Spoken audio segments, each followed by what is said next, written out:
17 मार्च 2025 प्रातः मुरली। ओम शांति। बाप दादा मधुबन। मीठे बच्चे, पढ़ाई ही कमाई है। पढ़ाई सोर्स ऑफ इनकम है। इस पढ़ाई से ही तुम्हें 21 जन्मों के लिए खजाना जमा करना है। प्रश्न है, जिन बच्चों पर बृहस्पति की दशा होगी उनकी निशानी क्या दिखाई देगी? उत्तर, उनका पूरा ध्यान श्रीमत पर होगा। पढ़ाई अच्छी तरह पढ़ेंगे, कभी भी फेल नहीं होंगे। श्रीमत का उल्लंघन करने वाले ही पढ़ाई में फेल होते हैं। उन पर फिर राहु की दशा बैठ जाती है। अभी तुम बच्चों पर वृक्षपति बाप द्वारा बृहस्पति की दशा बैठी है। गीत है इस पाप की दुनिया से। ओम शांति। यह है पाप आत्माओं की पुकार। तुमको तो पुकारना नहीं है क्योंकि तुम पावन बन रहे हो। यह धारण करने की बात है। बड़ा भारी यह खजाना है।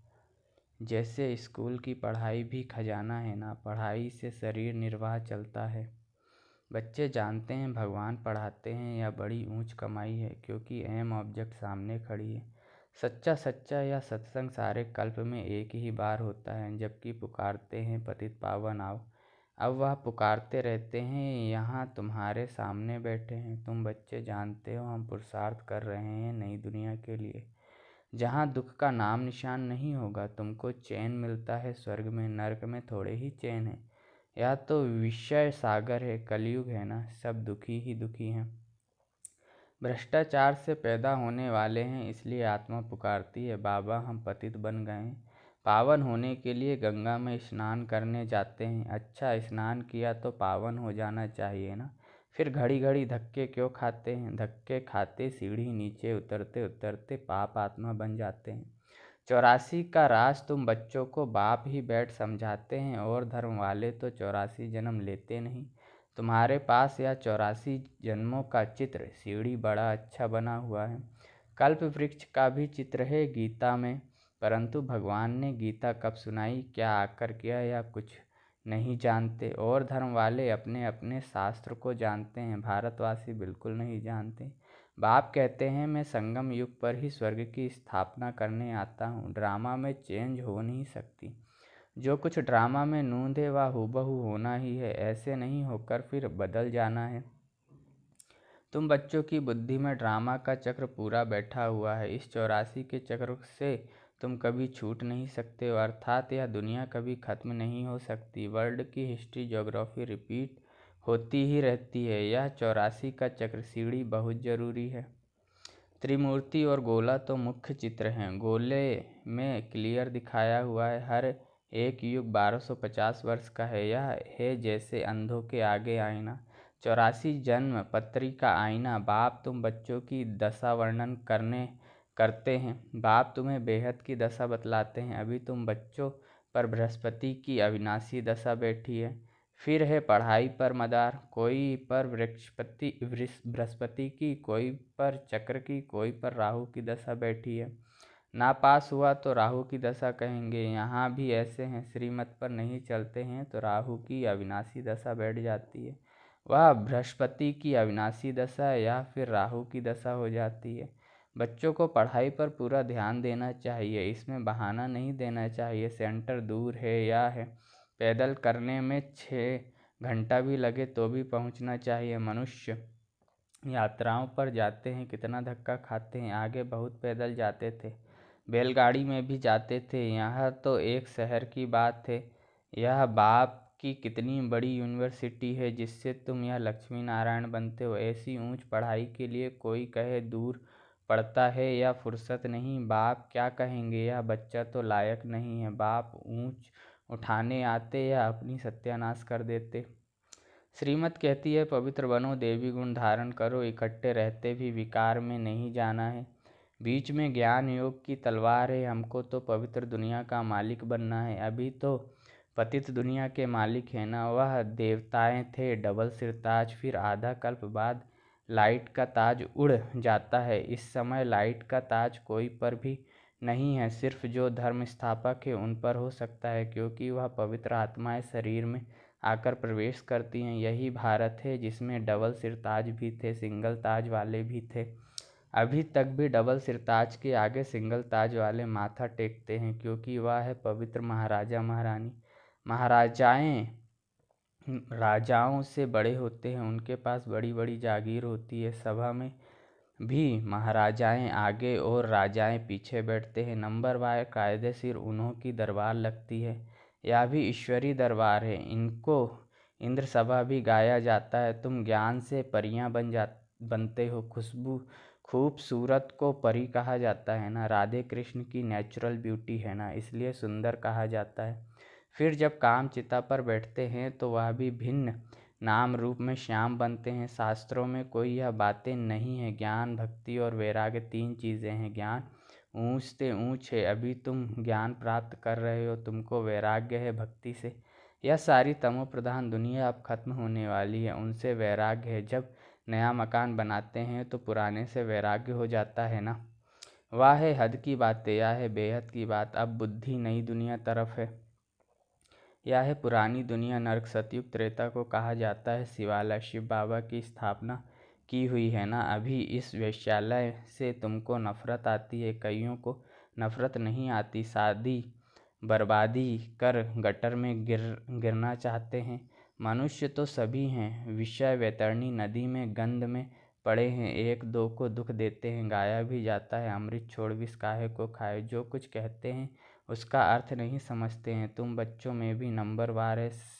सेंसिबल टीचर देखते ही समझ लेगा कि इनकी बुद्धि कहाँ भटक रही है। क्लास में बीच कोई उबासी लेता या झुटका खाते हैं तो समझ जाते हैं इनकी बुद्धि कहाँ घर बार या धंधे तरफ भटक रही है। उबासी थकावट की भी निशानी है। धंधे में मनुष्यों की कमाई होती रहती है तो रात को 1-2 बजे तक भी बैठे रहते हैं, कभी उबासी नहीं आती। या तो बाप कितना खजाना देते हैं, उबासी देना घाटे की निशानी है। देवाला मारने वाले गुटखा खाते बहुत उबासी देते हैं। तुमको तो खजाने के पिछाड़ी खजाना मिलता रहता है, तो कितना अटेंशन होना चाहिए। पढ़ाई समय कोई उबासी दे तो सेंसिबल टीचर समझ जाएगा कि इनका बुद्धि योग और तरफ भटकता रहता है।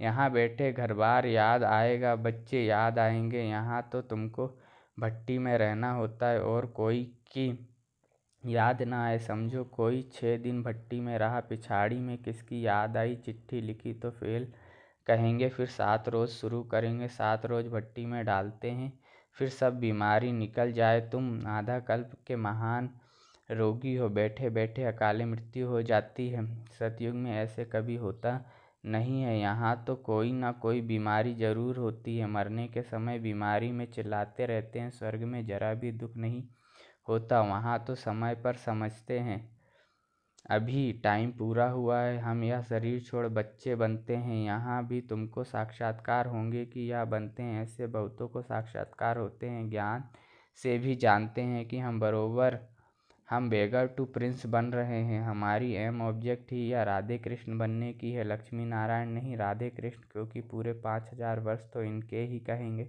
लक्ष्मी नारायण को तो फिर भी 20-25 वर्ष कम हो जाते हैं, इसलिए श्री कृष्ण की महिमा जास्ती है। यह भी किसको पता नहीं कि राधे कृष्ण ही फिर सो लक्ष्मी नारायण बनते हैं। अभी तुम बच्चे समझते जाते हो। यह पढ़ाई है। हर एक गांव में सेंटर खुलते जाते हैं। तुम्हारी यह यूनिवर्सिटी कम हॉस्पिटल, इसमें सिर्फ 3 पैर पृथ्वी चाहिए। वंडर है ना, जिनकी तकदीर में है तो वो अपने कमरे में भी सत्संग खोल देते हैं।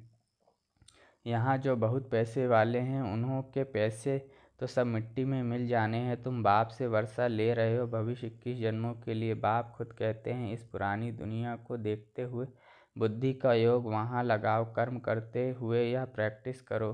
हर बात देखनी होती है ना। तुम्हारी यह प्रैक्टिस हो रही है। बाप समझाते हमेशा शुद्ध कर्म करो, अशुद्ध कोई काम ना करो। कोई भी बीमारी है तो सर्जन बैठा है, उससे राय करो। हर एक की बीमारी अपनी है, सर्जन से तो अच्छी राय मिलती है। पूछ सकते हो इस हालात में क्या करें। अटेंशन रखना है कि कोई विकर्म ना हो जाए। यह भी गायन है, जैसा अन्न वैसा मन। मांस खरीद करने वाले पर, बेचने वाले पर, खिलाने वाले पर भी पाप लगता है। पतित पावन बाप से कोई बात छिपानी नहीं चाहिए। सर्जन से छिपाया तो बीमारी छूटेगी नहीं। यह है बेहद का अविनाशी सर्जन। इन बातों को दुनिया तो नहीं जानती, तुमको भी अभी नॉलेज मिल रही है।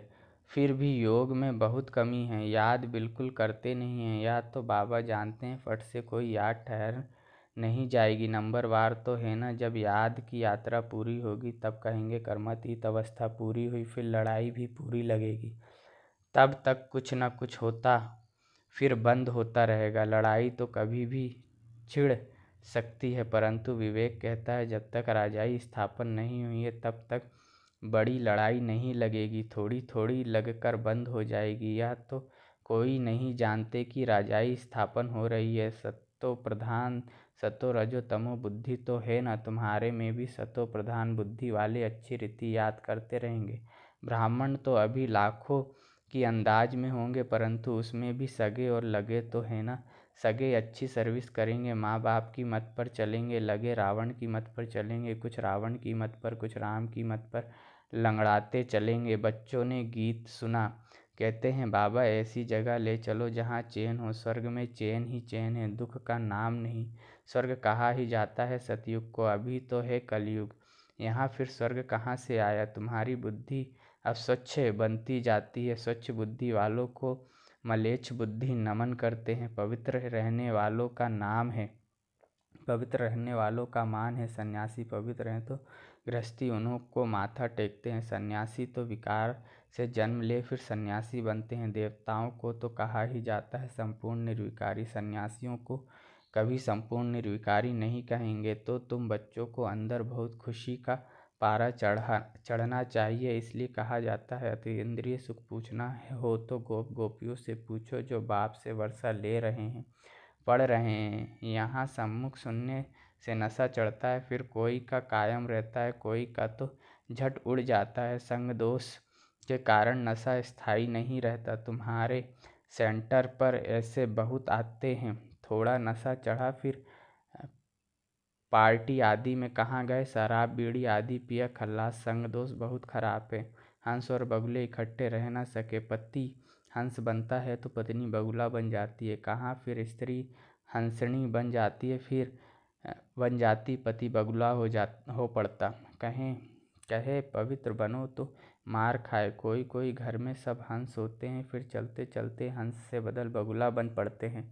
बाप तो कहते अपने को सब सुखदाई बनाओ, बच्चों को भी सुखदाई बनाओ। यह तो दुखधाम है ना, अभी तो बहुत आफतें आनी है, फिर देखना कैसे त्राही त्राही करते हैं। अरे बाप आया, हमने बाप से वर्षा नहीं पाया, फिर तो टू लेट हो जाएगा। बाप स्वर्ग की बादशाही देने आते हैं, वह गवा बैठते। इसलिए बाबा समझाते हैं कि बाबा के पास हमेशा मजबूत को ले आओ जो खुद समझकर दूसरों को भी समझा सके। बाकी बाबा कोई सिर्फ देखने की चीज़ तो है नहीं। शिव बाबा कहाँ दिखाई पड़ता है, अपनी आत्मा को देखा है क्या? सिर्फ अब जानते हो, वैसे परमात्मा को भी जानना है।